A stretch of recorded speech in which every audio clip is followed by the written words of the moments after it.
Bueno, podemos empezar con la primera pregunta. Eh, ¿qué momento en la vida de Bartolomé de las Casas destacaría y por qué? Sí, bueno, yo destacaría un par de momentos, ¿verdad? Sabemos que él nace en 1484, pero llega primero como encomendero, llegó a las Indias, ¿verdad? Recibió indios en repartimiento, puso una granja, tenía, por así decir, esclavos, etcétera. Pero hubo un momento hacia 1522, donde tiene un cambio. Es un cambio.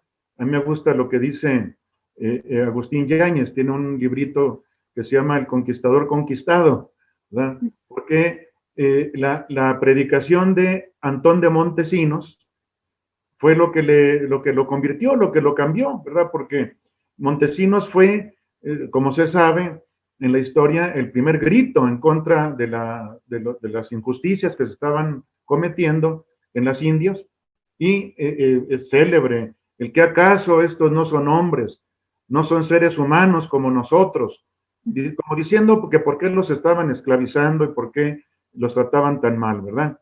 Y Bartolomé de las Casas tiene pues esa conversión, inclusive va a España, primero Cisneros lo nombra el protector de los indios, después ya sería Carlos V, ¿verdad? Se ordena de sacerdote, pero no ejerce luego, y entra a los dominicos. Esa es también la otra fecha que quiero resaltar, cuando entra con los dominicos, y allí inclusive lo hacen que estudie, por así decir, de nuevo, ¿verdad? Ya había hecho la carrera, pero ahí tuvo que aprender pues la filosofía y la teología de Santo Tomás, que era, bueno, es la, digamos, oficial de la orden de predicadores de la orden de los dominicos. Y eso le sirvió mucho, ¿verdad? Después lo nombran obispo, pero ya había empezado a hacer muchas obras en las que defiende a los indígenas, primero a los indígenas.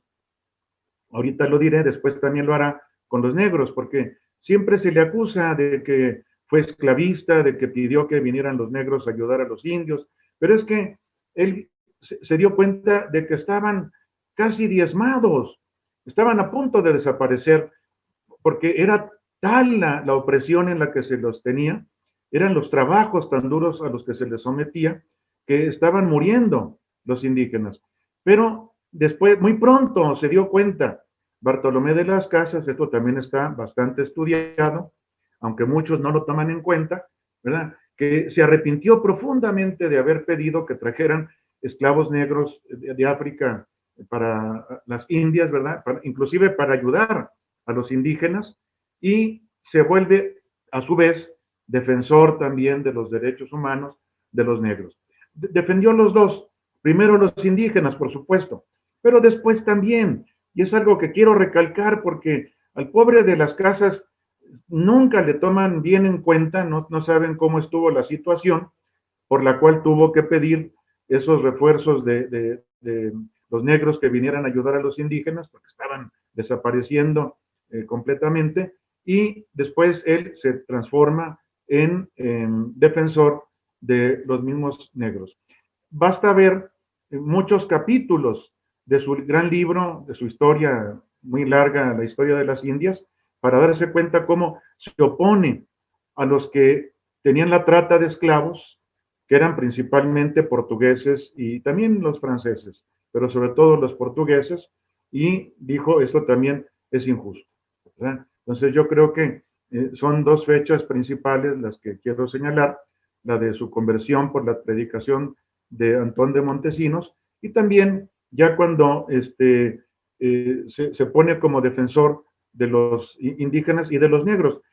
Y quiero también otra, brevemente, en 1550 tiene el famoso debate con Ginés de Sepúlveda, allí en Valladolid, un convento precioso. Yo he ido varias veces ahí, nada más para sentir ahí como la presencia de Bartolomé de las Casas y la lucha que dio, ¿verdad? Porque Ginés de Sepúlveda quería que se declarara que los indios eran bárbaros. Y si eran bárbaros, eran por naturaleza esclavos. Tenían que, por así decir, darles protección los europeos. Y allí Bartolomé de las Casas se dedica a demostrar que no eran bárbaros de ninguna manera, ¿verdad? Llegó a decir, más bárbaros son los españoles por la forma como tratan a los indígenas en América. Perfecto, gracias. Seguimos con la segunda pregunta y es la siguiente. ¿Puede describir el conflicto ideológico entre la visión de las Casas, perdón, y la de los conquistadores? Sí, claro, por supuesto, era una visión muy, muy diferente la de cada uno, ¿verdad? Podemos suponer que los conquistadores lo que querían era adueñarse de estas tierras que habían descubierto y también, pues, de alguna manera conquistado, ¿verdad? De hecho, si hubieran llegado de manera pacífica, el mismo Bartolomé de las Casas les hubiera permitido.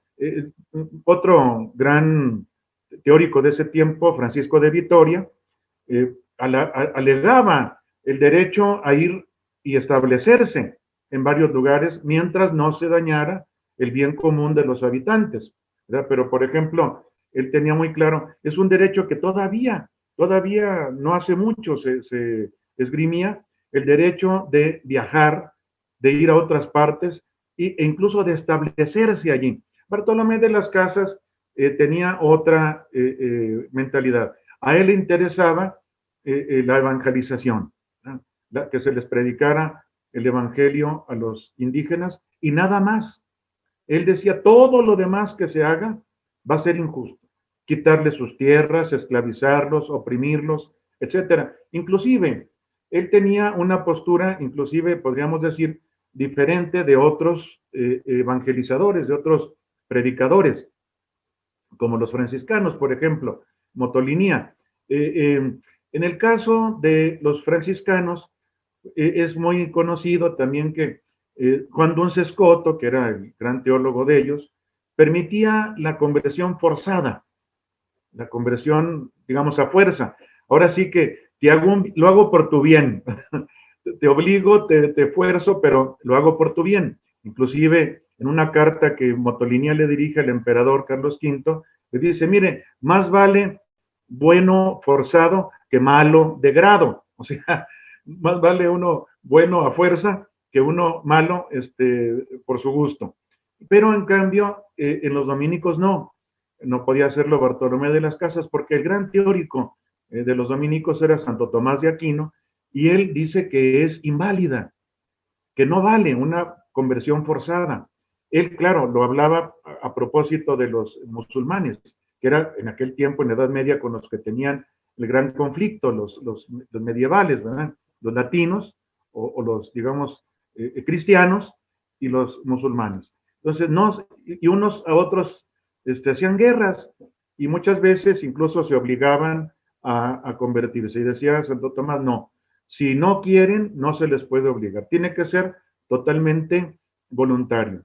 Y es lo que explica el propio Bartolomé. En eso se le considera como un gran antecesor del anticolonialismo, de todo lo que ahora se está buscando de libertad, porque él escribe un libro del único modo de atraer a las gentes a la fe, donde dice, tiene que ser voluntariamente. Y una cosa muy bonita, me parece a mí, porque lo veo como filósofo, es un tratado de retórica, es un tratado de comunicación, diríamos ahora, de teoría de la comunicación, porque dice, se tiene que convencer, no obligar, y convencer por las buenas, porque también la retórica, lo sabemos, desde la filosofía, tiene el peligro de engañar, es decir, de seducir, ¿verdad? Que es otro tipo de imposición, ¿verdad? Yo te engaño, te seduzco, te hago que me digas que sí, pero sé que no es cierto lo que te estoy diciendo. Y Bartolomé de las Casas desarrolla ahí una teoría, podemos llamarle de la argumentación, en la cual se toma en cuenta el respeto hacia el que está escuchando la argumentación de uno mismo. Entonces me parece que en ese sentido ha sido genial, ¿verdad?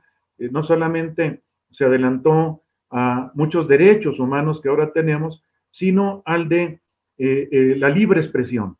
Pero una libre expresión, yo puedo divulgar mis ideas, pero sin imposición, sino el que quiera.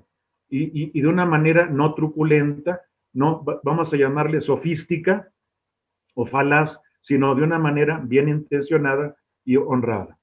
Yo creo que allí del único modo de llamar a las gentes a la fe, de único vocacionis modo, es todo un tratado de respeto en la comunicación.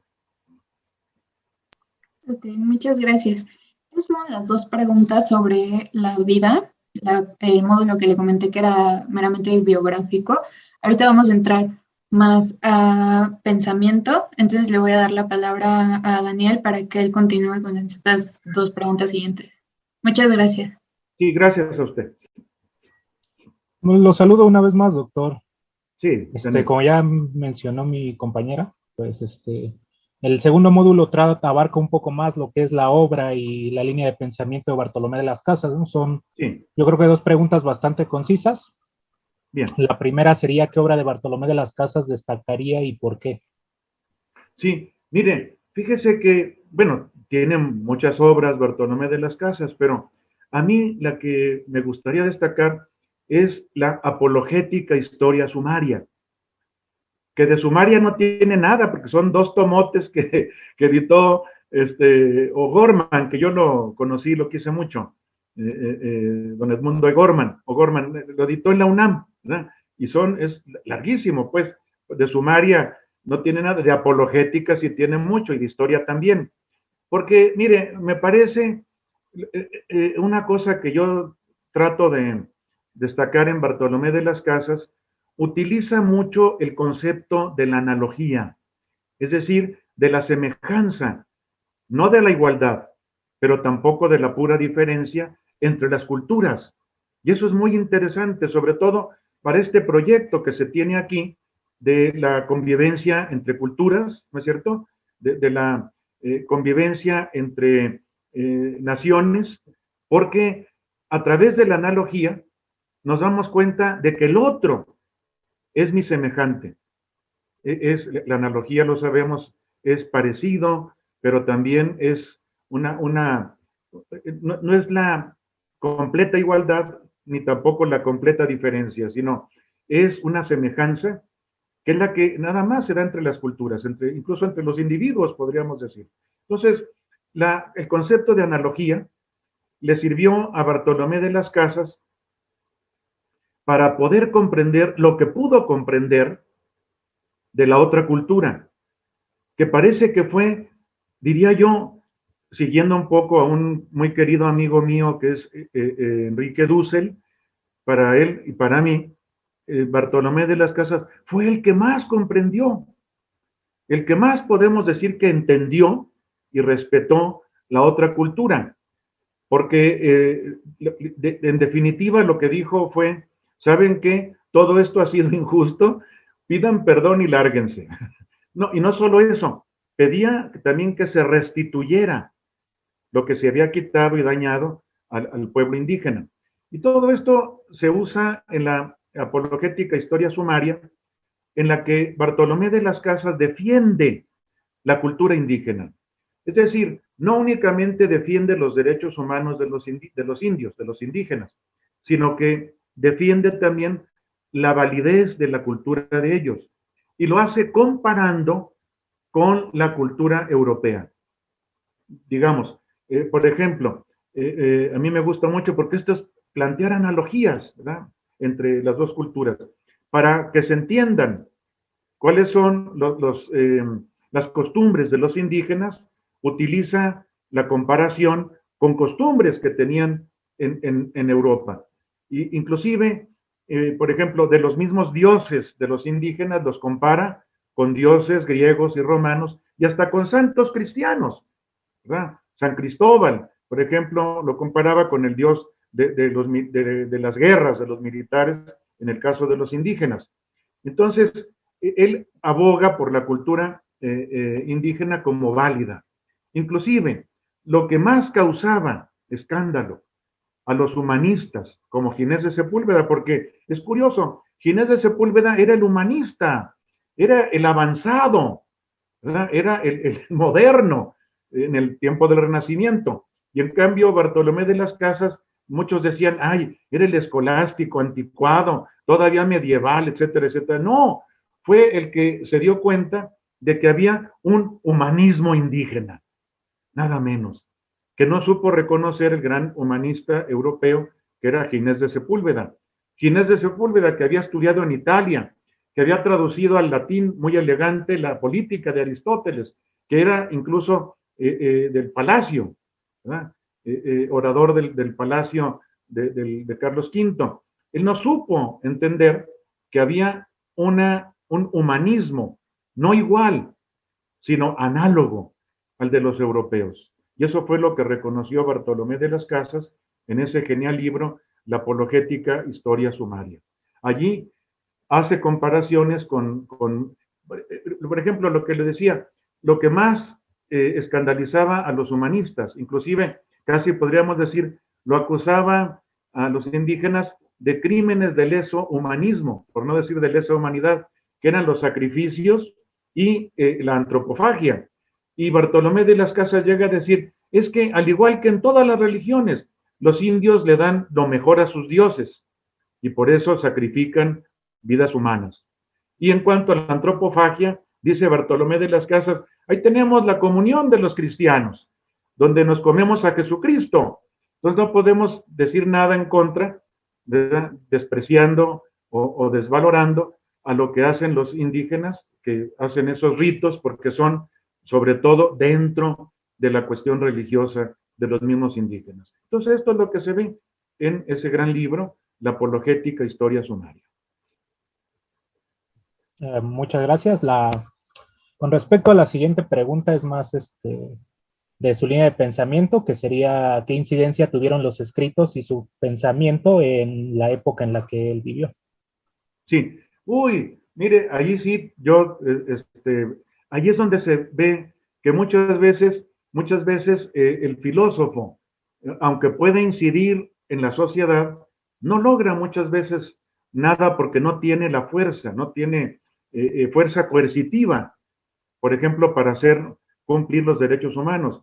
Mire, el propio Las Casas consiguió, primero de Carlos V, consiguió que se aboliera la esclavitud y que se abolieran las encomiendas y no le hicieron caso. Acá en América, como estaban tan lejos, digamos, el océano de por medio, como estaban tan lejos de la metrópoli, no hicieron caso.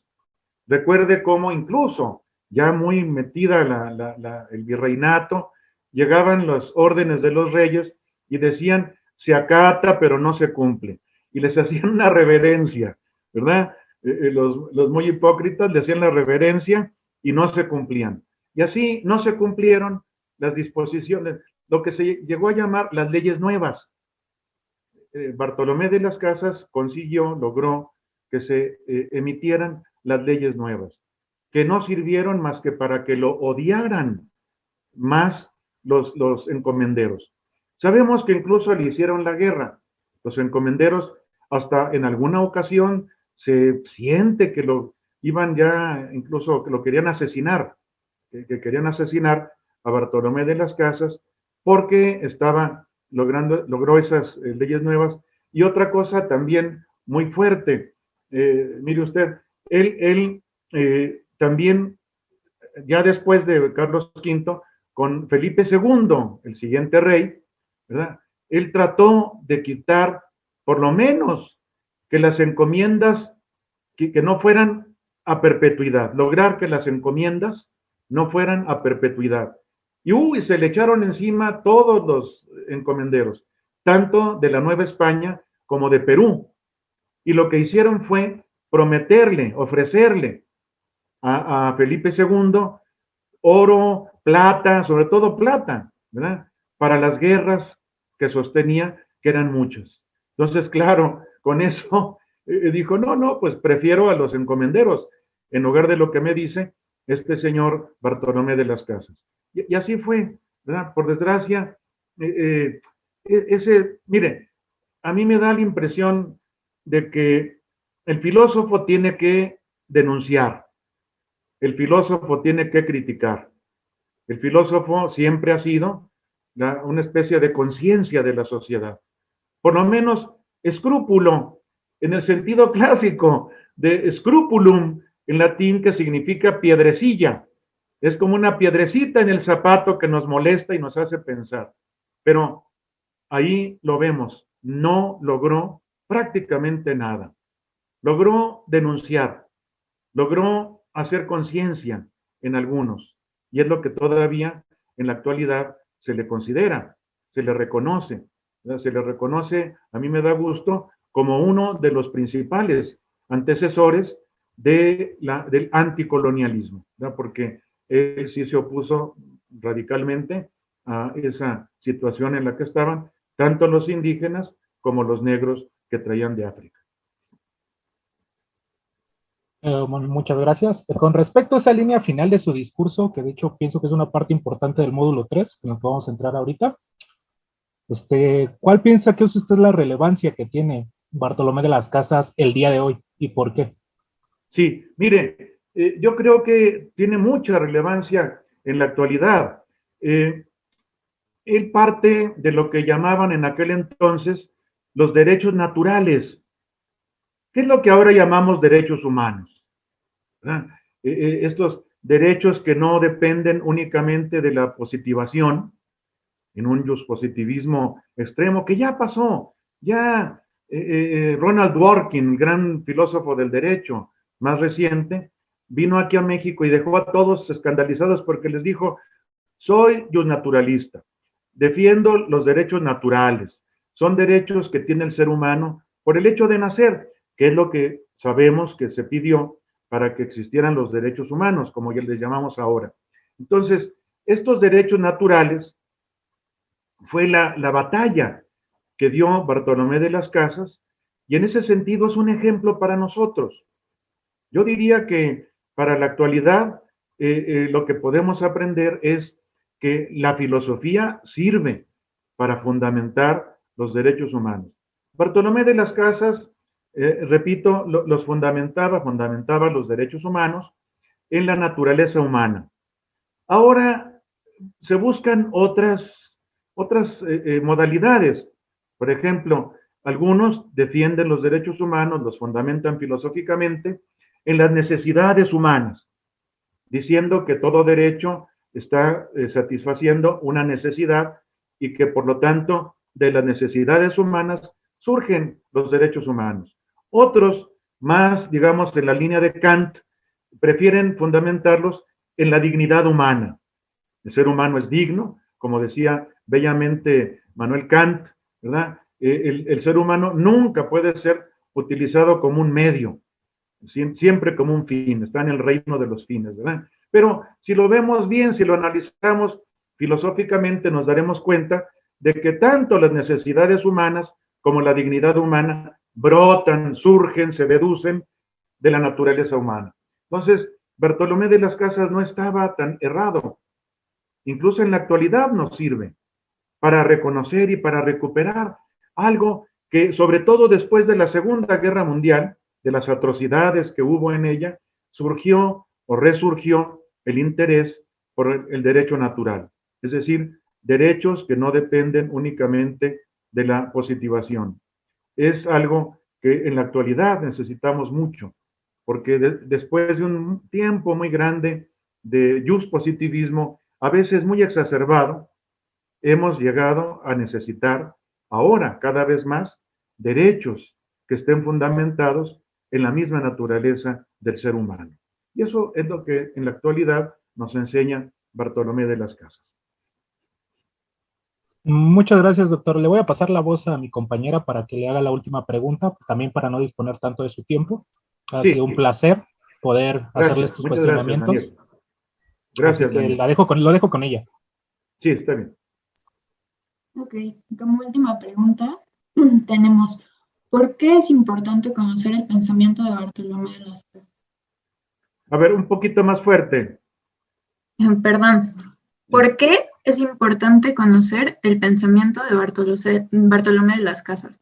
Sí, mire, yo creo que es importante, sobre todo para nosotros latinoamericanos, o hispanoamericanos, o iberoamericanos, como se nos quiera denominar, ¿verdad? Porque yo incluso por ahí escribí en alguna parte acerca de que Bartolomé de las Casas es un paradigma, es un modelo de hacer filosofía comprometida, de hacer filosofía que nos sirva, que responda a problemas que son acuciantes, que son urgentes, ¿verdad? Yo siempre le digo, he estado de acuerdo con mi gran amigo Enrique Dussel en plantear inclusive a Bartolomé de las Casas como un antecedente muy notable de la filosofía de la liberación.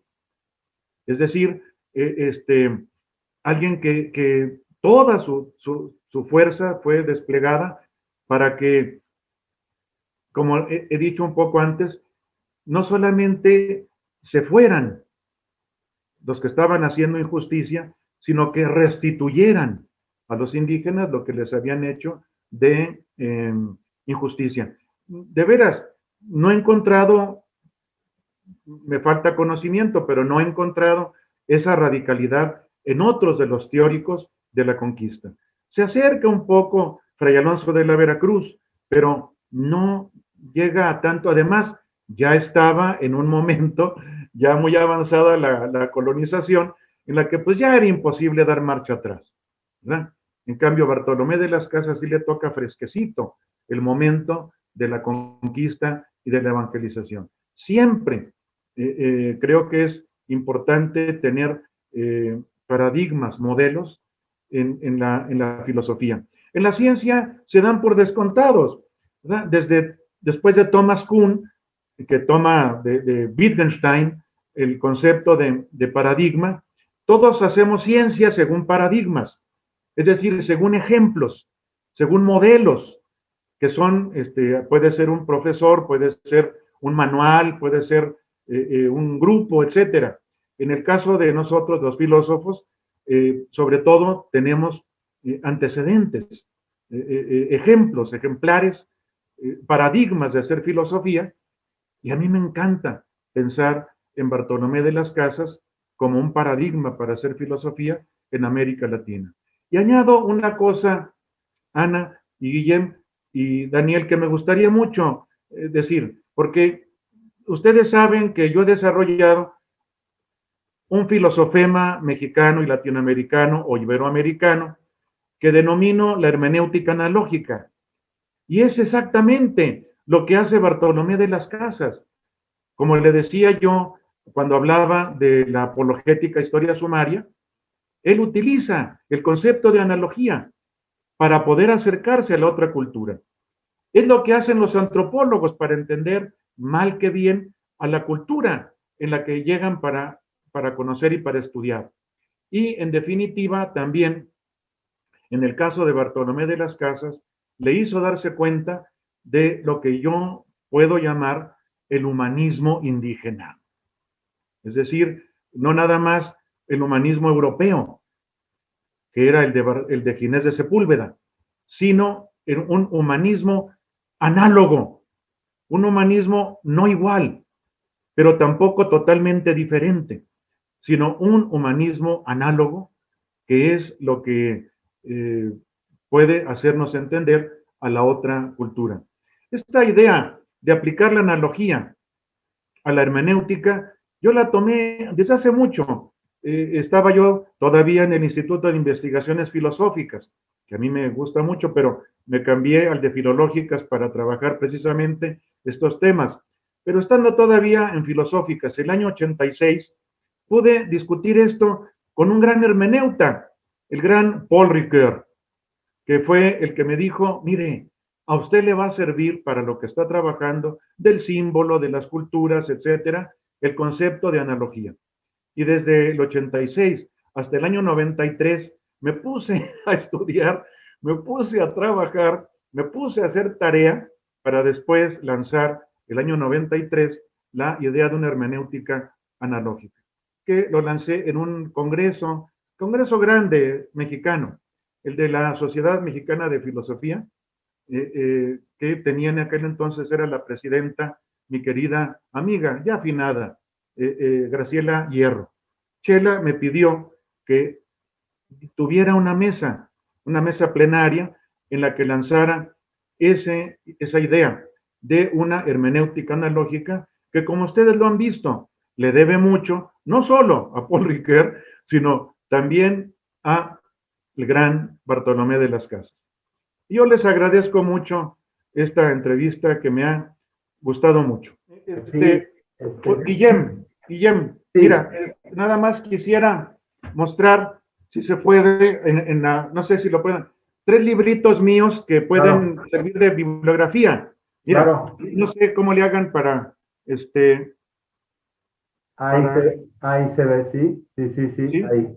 Este es un librito muy introductorio en una editorial española de Madrid, Ediciones del Orto, que tú sabes, sacaron una serie de estos libritos y me encomendaron, me pidieron el de Bartolomé de las Casas. Buenísimo. Y también otro que es un poco más difícil, de este nada más tengo fotocopia porque el otro está en la UNAM, es La Fundamentación de los Derechos Humanos en Bartolomé de las Casas, que está entre la editorial Antropos de Barcelona y la editorial, una de Bogotá, El Siglo del Hombre. Buenísimo. Y finalmente, este libro, este es un poco más especializado, este es la filosofía política de Bartolomé de las Casas, que está publicado en Salamanca, por la editorial San Esteban de Salamanca. Entonces, yo creo que esto les puede servir al que le interese, ¿verdad?, para documentarse más en la vida y en la obra y en el trabajo, pues, de Bartolomé de las Casas. Y miren que les agradezco mucho, de veras, porque me sentí muy a gusto. No, a ti, al contrario, a ti, muchísimas gracias, nos has iluminado la vida, la obra, el pensamiento y la relevancia de Bartolomé de las Casas.